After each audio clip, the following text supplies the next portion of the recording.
बहुत सारे ऐसे लोग थे जो गालियां दे रहे थे उनको। मैं नाम नहीं लूंगी, बदनाम नहीं करूंगी किसी को, मगर दे रहे थे। ये बात उनको भी पता है। आज वो उनके दिल में बैठे हुए हैं और मैं पूरे चुनाव भर में उनके साथ अकेली खड़ी रही। कोई फीमेल सिंगर नहीं खड़ी थी, मैं उनके साथ अकेली खड़ी थी।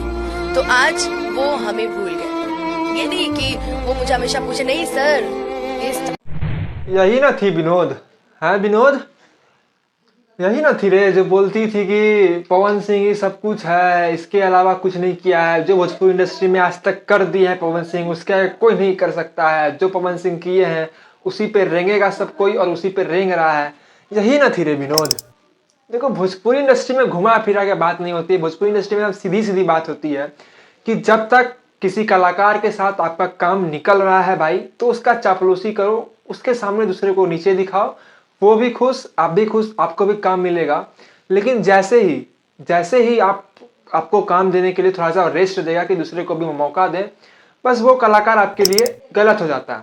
और वो गलत इस प्रकार से होता है कि मतलब जो भी उसके जीवन में कुछ भी हुआ है वही कलाकार करके दिया है उसको। जैसे कि बात आप काजल राघवानी की कर लो या किसी की बात कर लो, बात वही होता है। काम करना छोड़ोगे तो आप उसके लिए बुरे हो जाओगे। आप काम कर रहे हो, बहुत अच्छे हो, आपसे अच्छा कोई नहीं है इंडस्ट्री में, चाहे वो खेसारी भैया हो चाहे पवन भैया हो। बात बस इतनी सी घूम फिर के आती है। बात तो सही है दौड़ना तो पड़ता है। अच्छा खेसारी जी आदमी कैसे हैं? बहुत अच्छे अच्छा।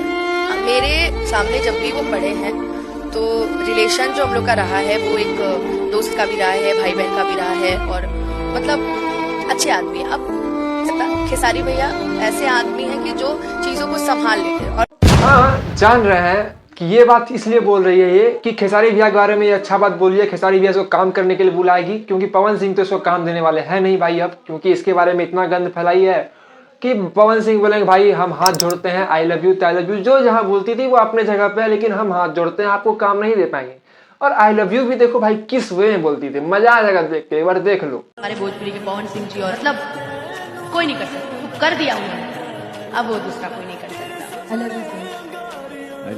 लोग तो कहते ही है, तो कहने दीजिए, आप सामने से बोल रहे हैं बॉस आई लव यू। मतलब कभी भी अगर स्टेज से मिले तो अनुपमा यादव बोलती थी कि ये मेरे भाई ऐसे हैं, और पवन सिंह बोलते थे कि ये मेरी बहन ऐसी है।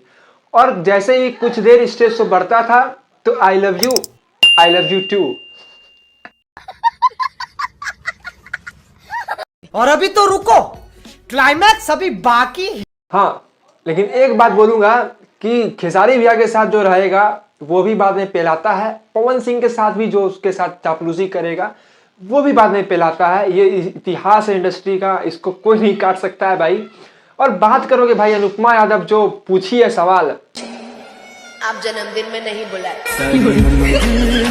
भाई अब बर्थडे में क्यों नहीं बुलाए उसको? आप उसको बर्थडे में तो बुलाना चाहिए था। कम से कम थोड़ा सा आपके बारे में, आपके कहने पे स्टेज शो पे चढ़ के कुछ से कुछ बोलती थी।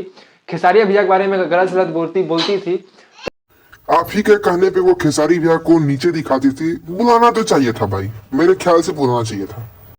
ठीक है, मान लेते हैं आपने काम करना छोड़ दिया, कम से कम बड्डवा में बुला के उसको कम से कम थोड़ा सा दिल में दिलासा दे देते कि भाई बहन जो भी है, आपका रिलेशन जो भी है, उसको बोल देते कि आप थोड़ा सा ठीक हो जाओ, जो भी है काम धंधा होगा आपके साथ भी। काम करके मैंने छोड़ दिया आपके साथ, वो वाला भी और सिंगिंग वाला भी। बाकी देखो, जब काजल राघवानी खेसारी भैया के बारे में कुछ गलत सलत बोल रही थी तो पवन सिंह को ऊपर दिखा रही थी, और जब ये पवन सिंह के बारे में गलत सलत बोल रही है तो खेसारी भैया को ऊपर दिखा रही है कि बहुत अच्छे आदमी है भाई, उससे अच्छा आदमी कोई नहीं हो सकता।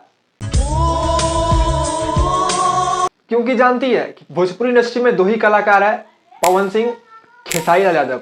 एक को छोड़ोगे तो एक को पकड़ के रखना पड़ेगा ताकि बढ़ सको इंडस्ट्री में बाबू, नाम खराब ना हो, नाम खत्म नहीं हो। एक को पकड़ के या इसको पकड़ के तो रहना पड़ेगा। आज का ज्ञान, भोजपुरी इंडस्ट्री में काम करना है, अपने टैलेंट की वजह से ऊपर बढ़िए, बकचोदी ना करें, चापलूसी ना करें, काम से काम रखें।